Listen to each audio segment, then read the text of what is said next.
sky is falling, the sky is falling, the sky is falling. No, the sky's not falling. Just because we can't spray dicamba doesn't mean the sky's falling at all, okay? Hey, Dennis, you remember that video from last year? I remember that one and a lot of others, right? Yep. Hey, I'm Ryan Wolf, agronomist for WinField United in South Dakota. And I'm Dennis Christie. I'm agronomist for WinField United, Oklahoma and Texas.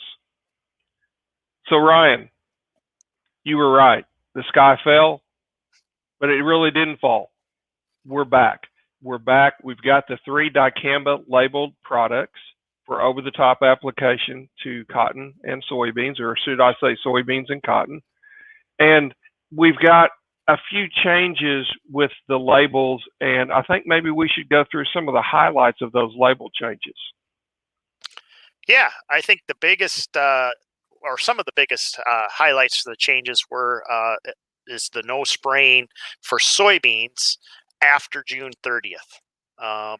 And a lot of different states had a little bit different recommendations or different cutoff dates, and this is a national cutoff date now, June 30th for soybeans. And the same kind of goes for cotton. We had a lot of different cutoff dates across those geographies, and now the national cutoff date is July 30th for cotton. And with that comes a couple other things to think about. In cotton with XtendiMax and Ingenia, we don't have any growth stage restrictions. It's just that July 30 cutoff date. But with Tavium, we do have a 6-leaf cotton cutoff date. So don't spray after 6-leaf and July 30th in cotton. Yeah, so it's a little bit different for soybeans too, as far as cutoff dates for growth stages. So XtendiMax says no applications after R1. Ingenia really doesn't specify exactly. No mention of growth stages out there at all. And then for Tavium, it's V4 on soybeans is the cutoff after that. So those are some changes with dates and growth stages. But we also have some other guidelines around buffers. And it can get pretty complicated with a lot of different situations. But we want to think about it as simplistic as we can to start with. And so those new guidelines, and I'm going to talk about areas where we're not considering any endangered species. And the first is an adjacent sensitive crop. Keyword there is adjacent sensitive crop. If the wind is blowing towards that or blowing downwind, that crop is downwind, we do not spray. It's very simple. Don't spray.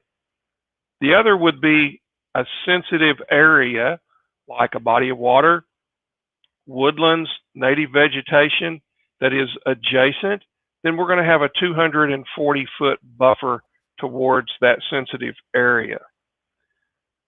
The other portion of this is, again, a non-sensitive crop and no endangered species. There's a 240-foot downwind buffer, but we can include things like roads, ditches, mowed grassy areas, a field that's prepared for planting or is planted with a non-sensitive crop, things like corn, grain sorghum, proso millet, small grains, a verified, and verified is a key word, verified dicamba tolerant soybean is non-sensitive, a verified dicamba tolerant cotton is non-sensitive, or any other crop where dicamba is labeled as a post-emergent treatment. Those all can be included in the 240-foot buffer zone. So Ryan, endangered species is a little bit of a different piece. Would you cover? Yeah, endangered species doesn't affect everyone out there. You need to go to the EPA website and actually see if your county has an endangered species in there that applies to this. But if you are in a county with an endangered species, it's a 310-foot downwind buffer to limit spray drift. And then also you need an omnidirectional buffer all the way around that field of 57 feet. And the kind of the funny part of that is I don't know where they got that 57 feet, but I've never seen a sprayer with a 57-foot boom. on it. So you'll have to kind of work with that a little bit. And again, we don't make the rules and regulations here. We just have to follow the rules and regulations. So that EPA omnidirectional buffer is 57 feet out there.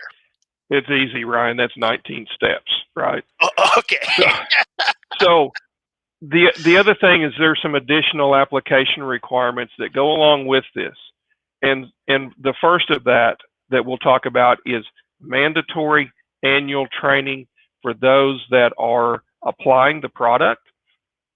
Depending on your state, other people that might be handlers of the product may also have to be trained, but that will be up to your state Department of Agriculture and their requirements. The next is record keeping. Records need to be kept. They need to be, we need to have those completed within 72 hours or 3 days of making the application. And then we need to keep those for 2 years. And some of the websites that we'll talk about later actually have forms that can help you fill out all the record keeping requirements. Yeah. Also, too, that's really new this year. We've talked about DRAs, drift reduction agents, in the past, and I'm going to say all these recommendations, all our spray applications are going to need a DRA. Now, on the label, Extendamax and Tavium, mandatory DRA. Ingenia label is going to be a little bit different depending on your tank mix. Sometimes you need a DRA, and well, most of the time you need a DRA. There's a couple applications you don't, but I'm going to say use a DRA, drift reduction agent, with all applications. And then new this year is something called a VRA, volatility reduction agent. And what that does is basically when you add it to the tank, keeps that pH alkaline in the tank, raises that pH so it doesn't get below a 5 in that tank, keeps it higher than that. And that's going to help us basically decrease any potential for destabilizing that dicamba in the tank to make it more volatile out there. So there's a couple different VRAs on the marketplace that you're going to see. WinField United is selling Volt Edge, which is a vapor grip extra agent. It's potassium hydroxide based. We're going to use that at 20 ounces per acre if you're using 15 gallons an acre. But if you go to 16 to 24 gallons per acre, so just say if you go to 20 gallons per acre, you're going to have to up that rate to 26 ounces. And then if you go over 24 gallons per acre, which I know for some of us is irrigation, especially in your part of the world there, Dennis.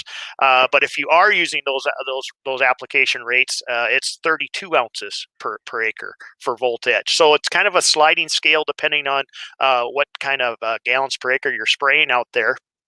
Now, BASF also has a VRA in the marketplace called Centrist. It's a little bit different chemistry out there. It's potassium carbonate based, and that use rate has a flat use rate of 8 ounces per acre. But one thing that we've been seeing with these VRAs too is to mention is that mixing order is very dependent on this, and we've seen some issues as far as mixing if you get them out of sequence out there. So we're going to recommend put some water in the tank first. It's always good to have water in the tank before you put any chemicals in it. Then put your VRA in, get that VRA in, then your water conditioning, and then start going down your list of your other components you're putting in that tank out there. So go ahead, so Dennis. Those are very important, and I noticed that you started with 15 gallons per acre, and that's the minimum gallons per acre that's labeled this year, very similar to last year. The other piece that we want to talk about here are tank mixes, and you kind of talked about mixing order, but the tank mixes are approved, so we can't just put anything in there. Products have to be approved to go in the tank. And those websites will show back again and talk about briefly, but the tank mixes have to be approved tank mixes for all products that go in. Yep. A couple other things to consider too to spraying dicamba this year is start with a clean sprayer. So before you spray dicamba, make sure you clean that sprayer out, make sure there's nothing in that sprayer that could cause any issues for off-target movement or volatilization issues. And then when you're done with the dicamba applications that you're spraying, then you have to tank again. Of course, you'd have to tank clean again. So start clean and end clean basically with that sprayer, and then definitely follow those requirements as far as nozzle recommendations out there. There's only a few select nozzles and pressure ranges that we should be using those nozzles out there. So definitely be following those rules. Additionally, the spray boom height, 24 inches above the top of the crop canopy. So that's really important. And we know that as we get higher with the spray boom, that drift can get exponentially greater. So we want to decrease the physical drift by keeping that spray boom about 24 inches above the top of the crop canopy. That's obviously based on the nozzle that you're using, but about 24 is where we're at. The other thing is we don't want to spray during temperature inversions. Really big thing here. No spraying during inversions, and we can start spraying an hour after sunrise. We have to stop 2 hours before sunset. That gets us out of any inversion that might pop up all of a sudden. Yeah, exactly. We've learned a lot about inversions the last couple years spraying dicamba, and I think that the spraying world's very aware of inversions nowadays. A couple other things to consider on these labels, and it's hard to predict this, but do not spray if you expect any runoff in the next 48 hours from that field. Now, again, you can't really predict that, but you got to watch the weather a little bit. And basically what we're concerned of basically is dicamba treated soil washing off that field into non-dicamba crops out there. And then again, Dennis talked about that earlier. Follow all those downwind requirements on those labels going forward. And I think if you want to put up that slide of where you should go with important websites as far as these labels, each registrant, XtendiMax, Ingenia, Tavium has their tank mix compatibility labels out there on those websites, and any other applications that you would need. And then all these registrants have some online trainings that you can take out there too. So those are those applicator trainings that you have to do to spray dicamba this season. And those are very helpful. Those are Absolutely. very helpful if you go through that. They'll explain a lot of the things that you might have questions about. Yep. One of the things that we have not talked about yet is weed control. How do we get to good weed control? And that's really what we're about. It's why we use these technologies and why we have these technologies available to us. And so I would like to just throw out 3 quick strategies for weed control. And the first is have a solid plan heading into the spray season. And we have to think about, how do we handle emergence patterns of weeds? Very critical. Having that plan this year is going to pay off. 2, include a strong pre-emerge program and a great burn down program. Start clean, stay clean, have layered residuals throughout the course of the season. And the third part, Ryan, is we need adjuvants that meet label requirements, but also enhance the weed control and make those effective applications and really easy applications. Make it where it's easy to apply, effective, and in my opinion, they don't just meet the requirements, but they help us achieve better weed control. Yeah, so Dennis, WinField United, we got a lot of different adjuvant recommendations for dicamba and a lot of different choices. What would be your top agronomic recommendation for dicamba applications? So my top recommendation would include 4 products. And the first, let's start with Class Act Iridian. A gallon per 100. That's our water conditioner. It helps us improve the application. Any application with glyphosate will need a water conditioner, and that's a great product to start with. Helps increase absorption into the leaf tissue. Has a little bit of non-ionic surfactant there as well. And then I would add that drift reduction agent that you talked about, the On Target, 2 quarts per 100 gallons of water. Great product, easy to work with, does exactly what it's supposed to do.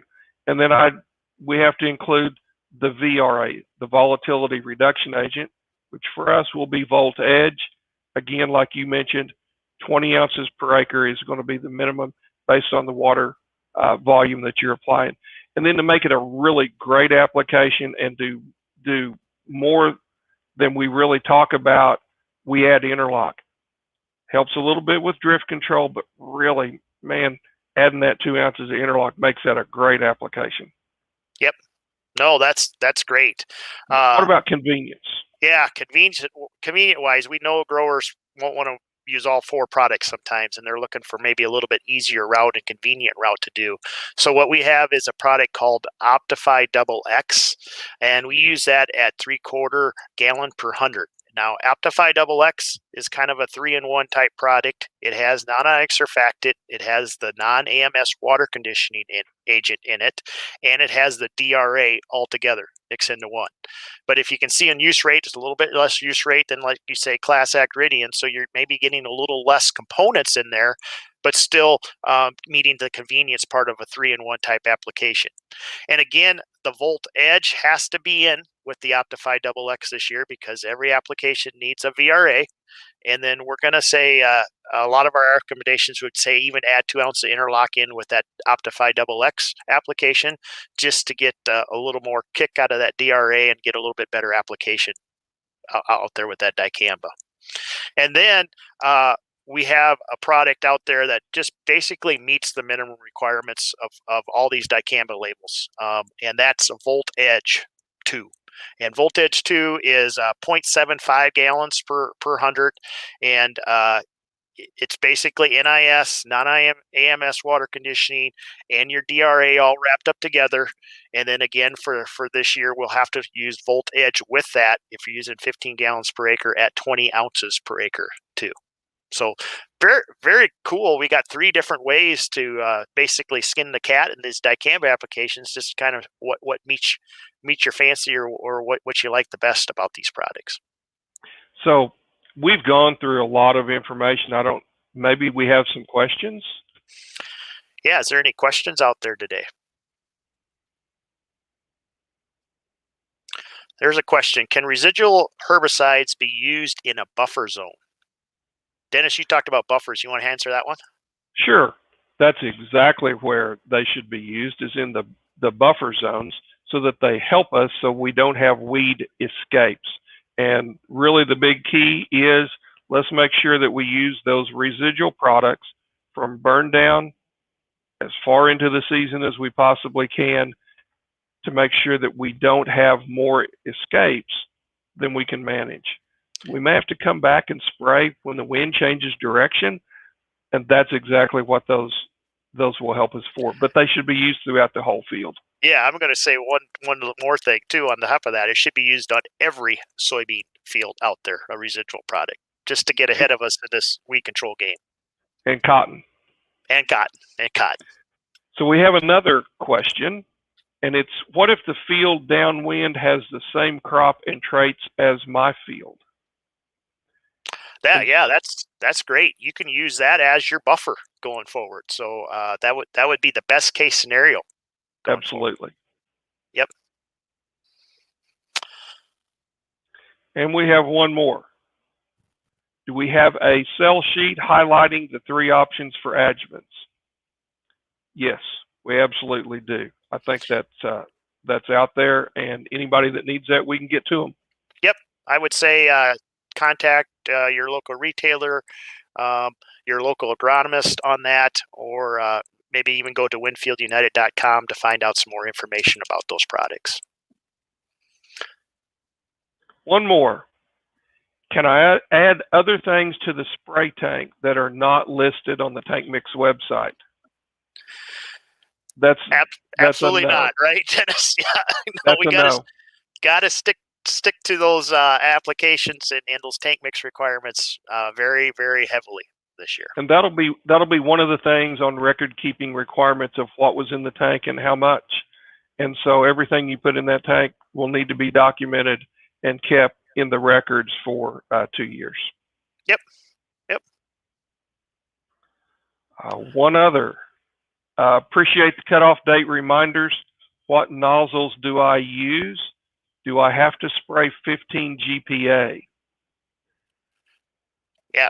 So I'll take the nozzle question. How about that? Okay. Dennis. Nozzle wise, there's a lot of nozzles actually labeled for dicamba application. I think the TTI nozzle is probably the Turbo T induction nozzle is the most popular one out there. But again, it's very specific as far as what nozzle type, what orifice size you're using, and what pressure you're using it at, and how your sprayer is set up is going to depend on exactly what nozzle you're going to use.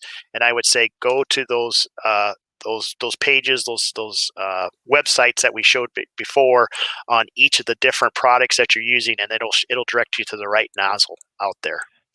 And as far as the 15 gallons is that is the absolute minimum that's labeled on the requirement. And again, that's part of the record keeping. It's how much water did I put in the tank and how much chemistry did I put in the tank, and that's going to kind of need to match up for those records. So yes, 15 is the minimum gallons per acre that we can apply with any of these 3 dicamba products.